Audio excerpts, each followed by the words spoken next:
Hello guys and welcome to today's video where we'll be covering the second chapter of Dandadan. Having found out the boy's name was Ken Takakura, Momo stood there in total disbelief, telling the boy she refused to accept that his name is Ken Takakura. Ken gives her a puzzled look, saying he doesn't get what she means by that. His name is Ken Takakura, and refusing to accept his name has nothing to do with him. Momo drops to the ground and starts rolling around, disgusted by the fact a geek had the same name as a hard-boiled actor she had a crush on. She stopped her psychokinesis since she was busy rolling on the ground. Granny Turbo came back out, taking over Ken's body. Ken yelled for Momo to use her powers on him before Granny Turbo resurfaced and took over. Momo let out a terrifying scream before she used her powers again, putting Turbo Granny away, helping Ken gain control back over his own body. Ken dropped to the floor exhausted, thanking Momo, who still seemed to be upset about his name. "We need to set some ground rules. Your name is off limits," Momo said, making sure he never used his name around her. Not having the energy to argue, Ken just agreed. She then added, "Since you're into that occult stuff, your name is now Karun," getting him confused and to question the name she came up with. "If you use that name again, I'll kill you myself," she said, threatening him if he ever used his real name when he was with her. "That name is my actual name," though he tried to retaliate before he went quiet, taking a few seconds to think about it. "Well, so be it. I can live with it," he replied, looking away too embarrassed to look at her. "You don't seem that upset about it, oh Karun," she teased, trying to figure out why he turned away from her. "I am very against it," Ken replied, still avoiding meeting her face. Momo got curious and tried to get in his face. "Then show me your face," she insisted as he put his hand on the side of his face, avoiding her from seeing his face. "You seem so happy about it, oh Karun," she teased him. She tried to force it until Ken farted right in her face, getting her to back away from him. "I can't believe you farted in my face. You suck," she yelled at him. "It's your fault for putting so much pressure on me," Ken defended himself. While the two argued, the sun started to rise, catching both of them by surprise. "Hang on a sec, is it morning already?" Momo questioned, having lost track of time because of the paranormal they've encountered. "Turbo Granny won't come out now, will she?" Momo wondered. "Is that true?" Ken asked. "Ghosts and goblins come out at night," she explained. "Why not come over to my place until tonight?" she asked, since he had to stay by her side, otherwise he'd go berserk and Turbo Granny would take over. "Being dressed like that will cause you more problems than a goblin anyway," she added, as he wore just shirts and underwear. He gave his jacket and pants for her to wear since the aliens tore her clothes into pieces. Momo took Ken to her place. The two stood outside at the gate in front of a torii. The house looked like a shrine, and it is to be expected since her grandmother is a spirit medium.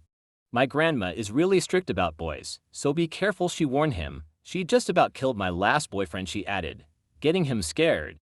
"And you're telling me this now because?"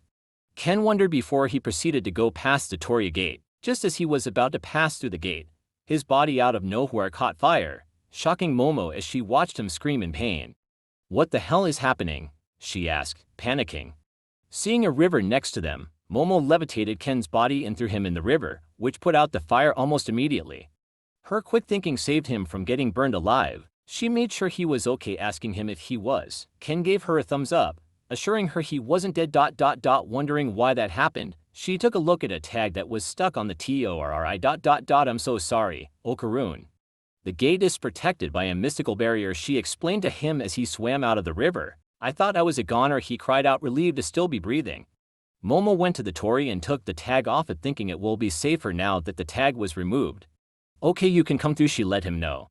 "Are you really sure it's okay?" Ken asked, trying not to get turned into ashes. "It's fine," Momo assured him. "If you catch on fire again, I'll just toss you into the river." Ken hesitantly put out a hand just to be safe. He put his hand through the gate and seeing how nothing happened, he walked through safely. "How do you feel? Any change?" Momo asked, since she had no idea what would happen after taking the tag off, which took the protected mystical barrier that was keeping evil spirits and misfortune away. Down. Ken tells her his body is stings all over. Momo quickly changed the topic, asking what was up with his hair, saying it looked like a middle-aged lady's perm. Ken gets defensive and asks how she could laugh considering he had a near-death experience. The two made their way to the house. Upon entering, Momo calls her grandmother but gets no response. Confused at why her grandmother wasn't home, she lets Ken in and the two go to her room. Momo tells Ken to stay outside while she changes. He agrees and closes the door, but as soon as he closed the door, Turbo Granny emerged because Momo stopped using her powers since she was busy changing clothes. He opened the door and walked in on her changing clothes. She told him to face the wall so he didn't watch her change. Once she put new clothes on, she brought out a jacket and pants for him to use, telling him it's a girl's clothes, but they'll be fine. It's not like he had another option, so he put on her clothes. While the two were putting on new clothes, Momo asked, actually, now that I think about it, you don't have your you-know-what anymore, do you? Confused, Ken asked what she was talking about. To which Momo replies, hey, show me your junk. Seeing how confused he was, she clarified, I'm talking about what Turbo Granny said. You're cursed because she took your schlong. Shocked, Ken asked she did, as he proceeded to have a look at what was under his underwear. It's gone, he screamed once he had a look. Hearing that, Momo got extremely curious. No way, what's down there? Let me see, she said, really hoping to see what was there, if not his schlong. Ken snapped and yelled at her, saying as if I'd ever show you, and asked her if she was ignorant. Why not? Momo asked. There's nothing there. And in a way, she made a good point. Ken explained, telling her whether it's there or not is not the problem. His answer just annoyed Momo as he began to panic, saying this is the worst. What do I do now? It's gone. Momo gave him a blunt response, telling him not to blame her. But he was. He told her it was her who made it into a contest, reminding her of why they went out searching for aliens and spirits in the first place. And Momo fires back, telling him I wasn't interested in your paranormal baloney in the first place. You were the one talking mad crap, looking for a fight. Feeling bad, Ken explains his real reasoning for why he did that. I didn't want to let the opportunity slip away. I've always wanted a friend, letting her know how lonely he felt. He continues, saying he didn't want to risk losing the chance. That's why he was so desperate to talk to her. I should have known. You live in a different world than I do. You're not someone a person like me should be trying to talk to. Hearing that, Momo felt guilt as she listened. Ken continued apologizing, saying he was sorry he got her mixed up with something dangerous, and once it was all sorted out, she could go back to ignoring him. Having heard enough, Momo finally spoke. She tells him, it makes me sick when you say stuff like that. Go ahead and make assumptions about people, and keep closing yourself off. She explains to him why he has no friends and tells him it's because he distances himself away from other people. Ken didn't want to admit it, but what Momo said was true. Seeing how he felt guilty, Momo spoke once again and told him, you shouldn't go saying I should ignore you. Let's just talk about paranormal stuff like we normally do. Ken turned away, starting to tear up.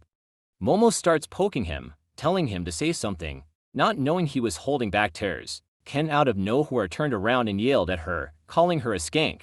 This gets a reaction out of Momo, and she starts choking him, asking him what the hell he called her.